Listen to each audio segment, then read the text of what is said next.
welcome to my channel. Today I'm going to be sharing with you what my 8th grader is going to be doing for homeschool for this upcoming school year of 2026 to 2027. So if you enjoy this type of content and other lifestyle and homeschool content, please remember to subscribe and let's get into it. So when this video comes out, my 9th grader's curriculum video will already be out, so you can go check that out.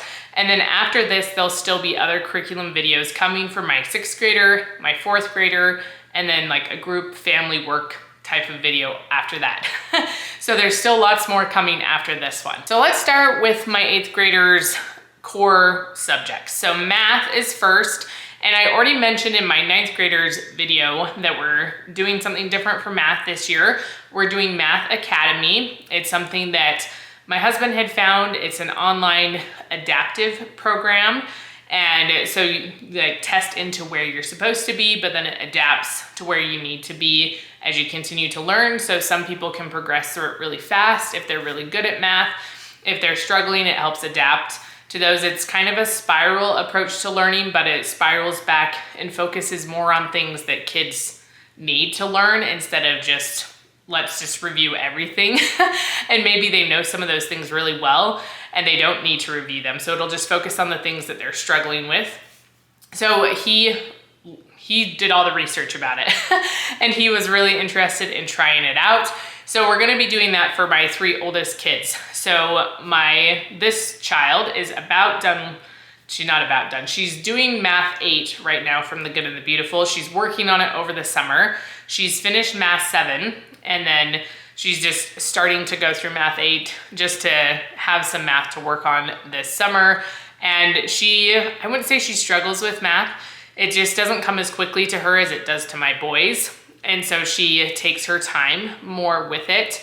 And so I wanted to make sure that she had a solid foundation. So she's working still through Math 8, and then we'll start Math Academy in the fall. And then for language arts, she is going to be doing High School 1 from The Good and the Beautiful. We haven't done their high school units before.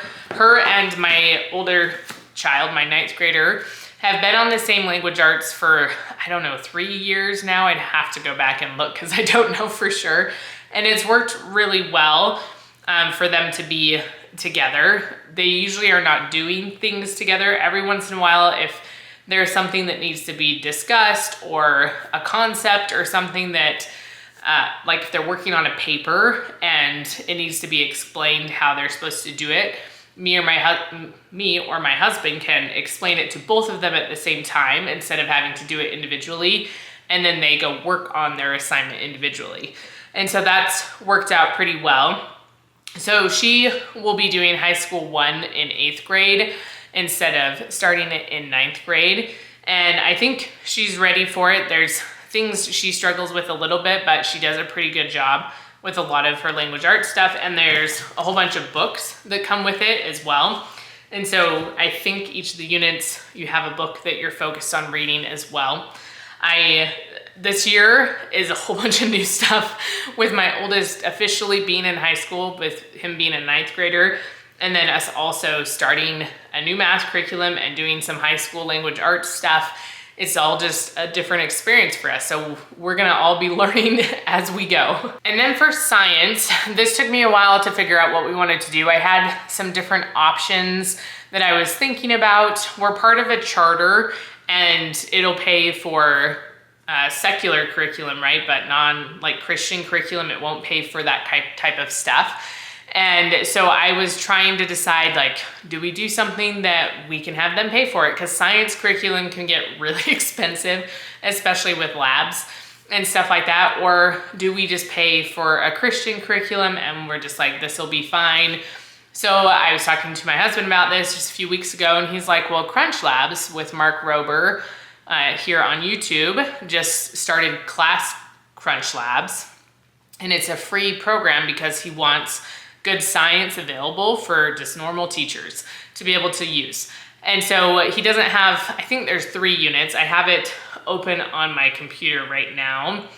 And so one of them, let me see if I can even find the title for this one, is about, like, it's talking a lot about magnets.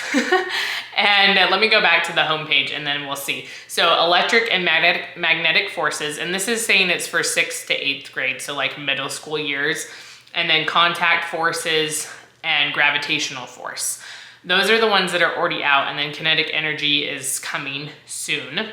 And then when you go in, it will give you a list of supplies that you need or that are recommended. Some of them say could be nice, but you don't have to have it, right? And so I just opened the list, and I'll have to go through and gather that type of stuff if we don't already have it. Some of the stuff we do already have, but our charter will pay for that kind of stuff. If it's just under a science curriculum that's not Christian or like church-based, then they'll go through it and they'll pay for all of those extra things that we might need. So some of it might require a little bit more work on my part, but my kids already love Mark Rober so much, and he does a really great job teaching science, and it has some videos to go along with it. There's some hands-on activities, so we're gonna try it out, especially since the curriculum itself is free, and then it's just the supplies, the few extra things you might need for the hands-on experiments that we need to buy. So we'll see how it goes, and if it's not going well, then we can always change it. But we figured we'll give it a try for the first part of the school year and also see how far each unit gets us, because I don't know if we're doing it twice a week exactly how far it will get us for the whole school year. And then for some electives for this particular child, she is doing piano. She's done piano for several years, so we just started with a new teacher and we're excited about it. I feel like it's going well so far. And then she just started violin, like brand new to violin. She's had 2 lessons and I think she's enjoying it. She's practices every day and it doesn't sound horrible. Like some instruments, I'm like, I do not want that in my house, but so far it hasn't like bothered me. So I think that's really good. And her teacher seemed impressed with her progress. So she's gonna keep doing that. She loves musical type stuff, drama, and she likes performing, those types of things. And so we're trying to focus a little bit more on that. And she wanted to learn violin. So I was like, okay, we're gonna do it. And then something else she will be focusing on this year is French. She has been doing French for several years. She did it on Duolingo. And then when we were living in Africa just recently, we were in a French speaking country and she had a French tutor from church that would come, and my kids, 3 of them that were doing French, got really good at goofing off in French. So I want to continue that and make sure that they don't lose some of those skills they've gained. We haven't yet decided what exactly we're going to use. Like Duo is good for just everyday quick practice and staying in that habit, but it's like a game, right? So that's why it's fun for them. So we might do something on OutSchool. We have done language classes before for my oldest in Japanese, and I'll try to look for something like conversational French. Or my husband just did a tutoring service through italki.com the other day, and he was practicing just speaking, but they also do more lesson type things. He just wanted to be able to talk because he knows French, he understands it, he can read it, and he can talk, he can converse in French. He's just not as quick because he needs more practice.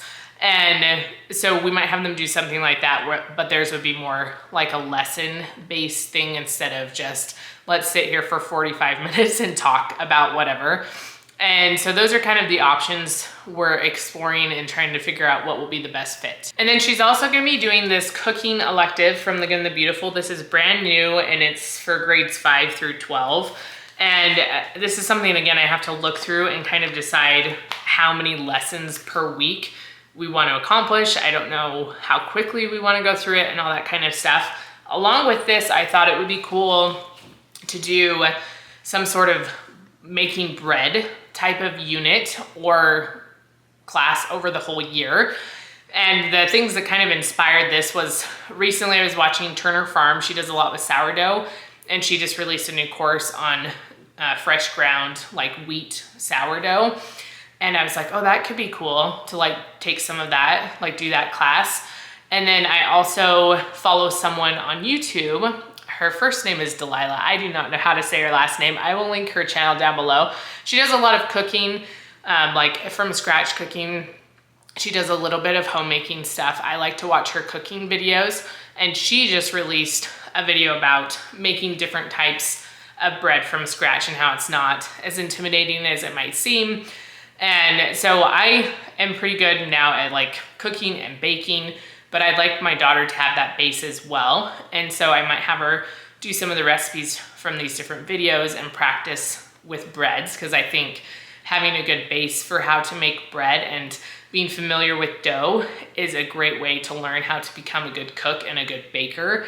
And we need bread, right? We need carbohydrates. They're important for our functioning bodies. And if you can make them from scratch, that's even better, and they taste yummier. And so I think I'm gonna combine this with doing something with her making bread. They have different ones, you know, so there's, in the YouTube video, she made tortilla shells, she was making hamburger buns, she makes sandwich bread, you know, so there's lots of different options. It wouldn't just be like loaf of bread.